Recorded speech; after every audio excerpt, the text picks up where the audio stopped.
Hi there, it's Sue, and thanks for joining me for Tips and Talk Day. These are bite-sized topics that I pull from community questions and things that I'm observing in the world of handmade small business. If you'd like to submit a topic, DM me over on Instagram at GiftBizUnwrapped. Yes, go ahead. Let them steal your stuff.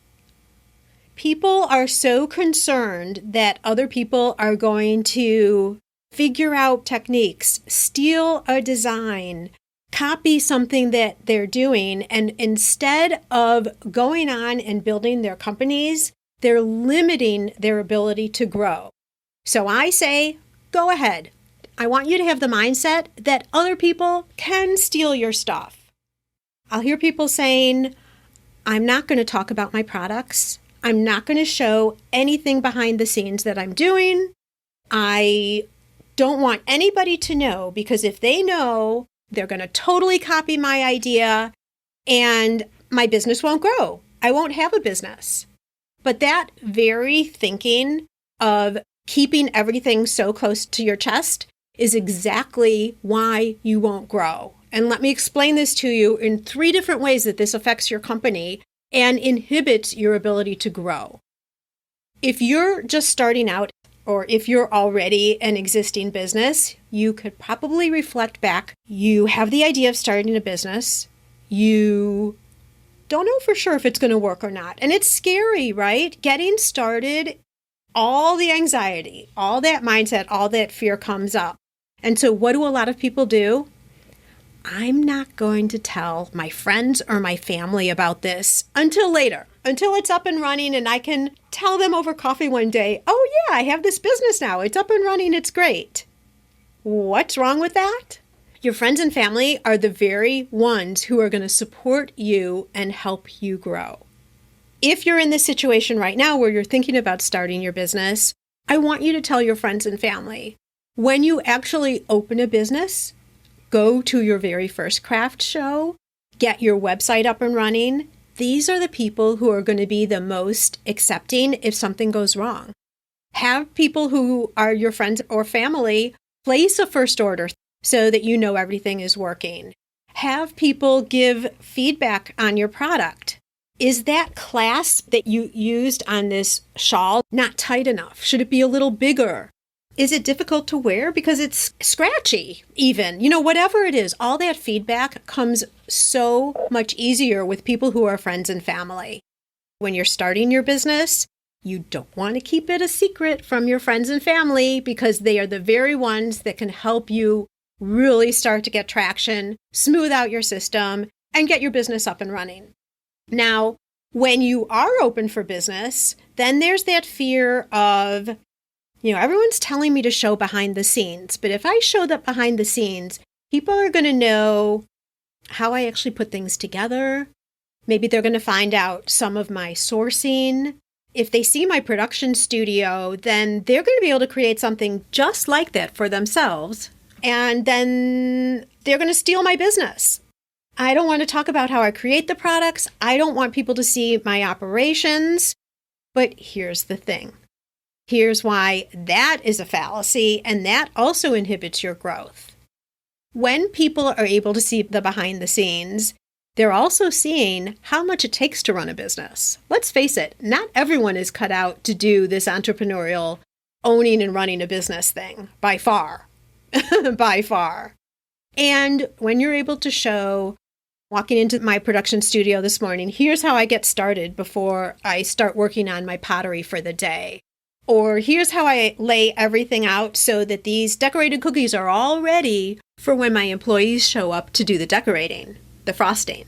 Most people aren't going to do that, but they're curious. And what you're doing is you're helping develop a level of interest in your business so that people feel like they know you, they trust you, and that behind the scenes deepens the relationship that you have. Even if you don't know some of the people who are following you or watching you on social, reading your blogs, coming to look at your website, they feel like they know you better because you're giving them a peek behind the scenes of you. So instead of keeping everything buttoned down where nobody gets to see the behind the scenes, what you're doing is you're actually inhibiting the ability for people to know you, develop a relationship with you, and want to buy from you, feel comfortable enough to be able to buy from you.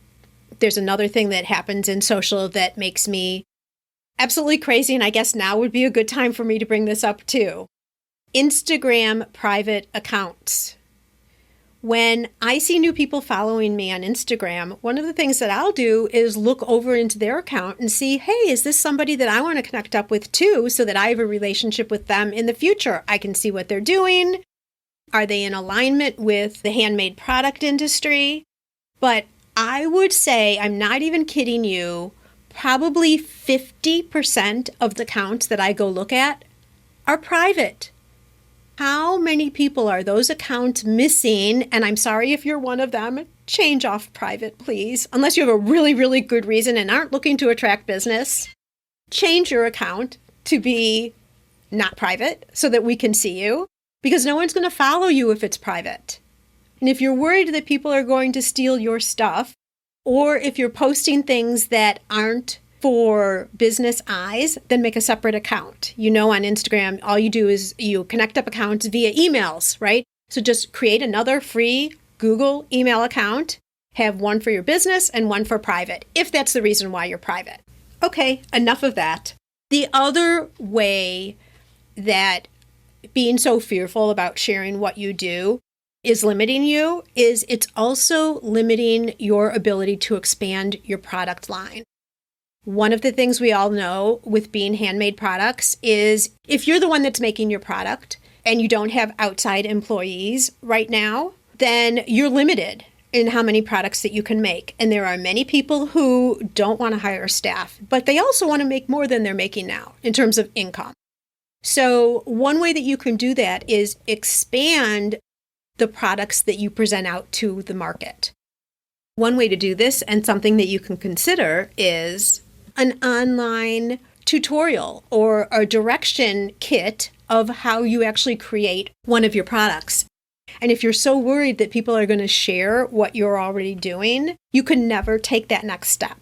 Another part under product expansion, which I'm seeing a lot of people doing right now, is online classes or in-person classes teaching a very basic product that is in alignment with the main product that they sell. So let's say it's art.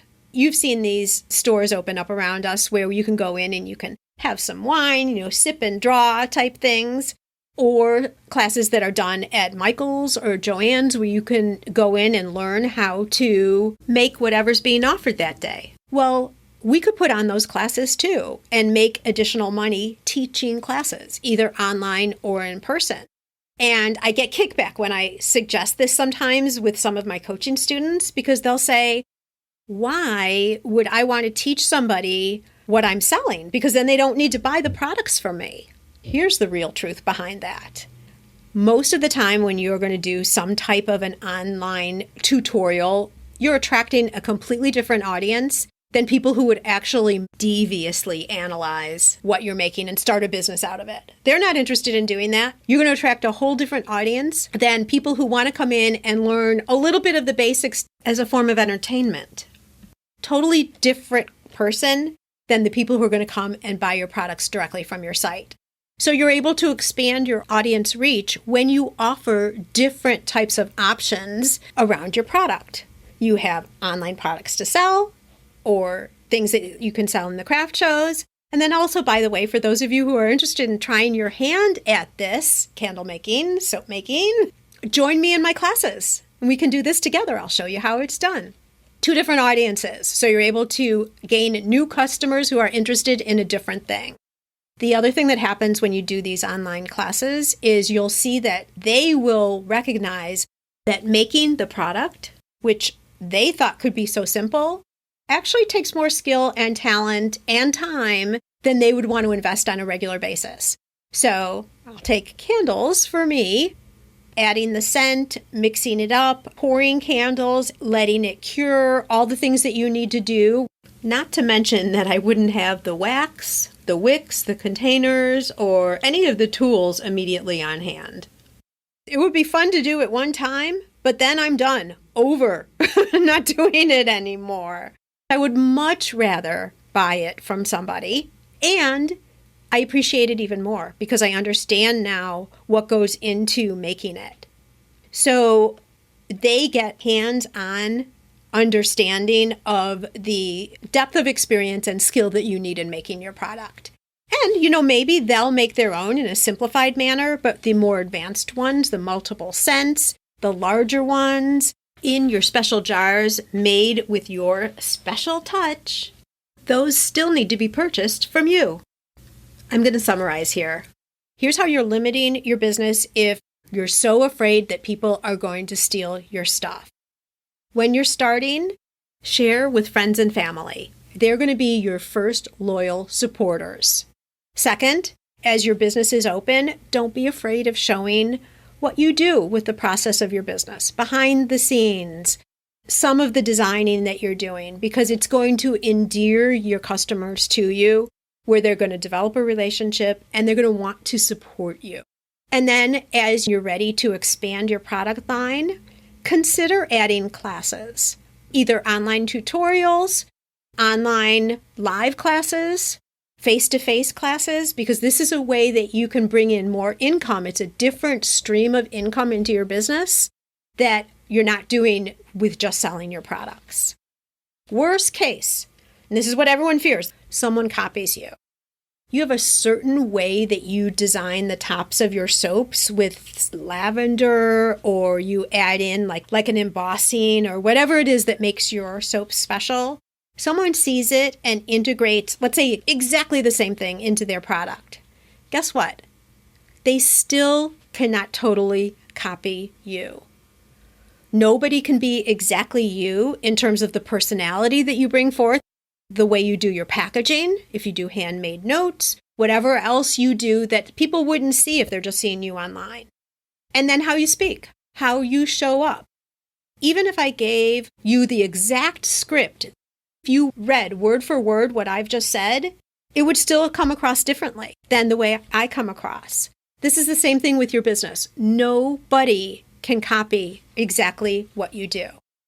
Now, having said all of that, I do have one exception, because there's always an exception to the rule. And that is, if you're an inventor, meaning you've envisioned, spec'd out, designed, and created a brand new product. This is a product that then could be patented. Then I wouldn't share it until you have the proper protection in place. So this is the only exception that I have. And most people who are doing this are having this mass produced in a factory for the most part. So for 99% of the people here, that is not the case because we're specializing in handmade products. But this would be the one exception to the rule.